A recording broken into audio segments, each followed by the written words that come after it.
Chapter 8. 2 days later, Wolf paced the floor inside the hidden hovel that had at one time secured the witch. Why hadn't he noticed this place hiding in the knoll this past year? And how did it take a young girl to find out the truth? He was sorely disappointed with himself as a knight, as well as a wolf. In one form or the other, he should have been able to scope this out long before now. His only thought was that there must have been some protection spell hiding the hovel from his sight, as well as his sense of smell. "My lord, will you be coming back to the castle any time soon?" His squire stood in the doorway with Wolf's helm and shield in his hands. Sir Stephen was right behind him, looking over the boy's shoulder. "Aye, you are needed back in Babeny, my lord. The knights are getting restless now that they've heard about Hecuba and that she has returned. They're afraid she'll come for revenge and that their lives will be endangered. They want to ready an army to fight her, but they need you to lead them. There'll be no army or fighting of any kind until I say so." Wolf paced back and forth, feeling apprehensive since Winifred had left the woods. He'd had her in his grip and was careless and let her go. He could have used her for bait and lured the old man right to him, but now she'd most likely run back and warned her grandfather. He'd have to come up with another plan. "My lord, it's been 2 days, and the men are starting to wonder if their lord will ever return," said his squire. 2 days is naught compared to the time I've waited for this opportunity." Wolf dragged a hand through his long hair in thought. "But now I've let it all slip through my fingers. Stephen, did you find the woodcutter I asked you to summon?" "I did," said the man with a nod. "He's out here waiting for your orders." "Bring him in." Wolf crossed his arms over his chest and waited. Sir Stephen disappeared briefly and then returned and stepped inside the hovel. Behind him at the doorway stood a large, burly man with an axe in his hand. "Come in," said Wolf with a nod of his head. The man looked to be very bothered by the fact he was being asked to enter the hut that had housed the old witch. "I'd rather stay at the door if you don't mind, my lord. I don't feel comfortable entering the lair of a witch." "Fine, then." Wolf decided not to press the issue. He needed the man to do his bidding, and didn't want him to back out of the deal they'd made. "You are the woodcutter that works for the Earl of Tavistock, are you not?" "Aye," he said, and bowed his head. "I cut trees in the forests of Lord Roland Chaserton.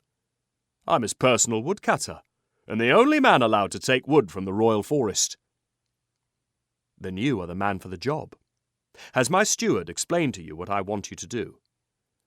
"He has, my lord." The man raised his bearded face and glanced over at Stephen. However, he wouldn't look Wolf in the eye. Wolf figured it was because of his horrid reputation of being a bloodthirsty killer now. He couldn't blame the man. "Good. Sneak the girl out of the castle and bring her here to me. Be certain to do it well before sunset. Do you understand? If it is already night time, then just wait until the morrow." "The girl?" asked the squire, confused. "I thought you were after her grandfather." "I am. One step at a time. If the girl comes here, her grandfather will follow." "The Earl's never followed her here to the woods before," Stephen pointed out. "Why should this time be any different?" "Because our woodcutter here is going to run and tell the old man his granddaughter has escaped, and where she went. Then he'll say he saw a black wolf in the woods as well. That will bring the old man right to me." "About my pay," said the woodcutter with his eyes focused on the ground. "Ah, yes. Pay him, Stephen." Wolf's brother untied a small pouch from his side. The coins jingled as he pulled out a few and handed them to the woodcutter. However, the man did not take them.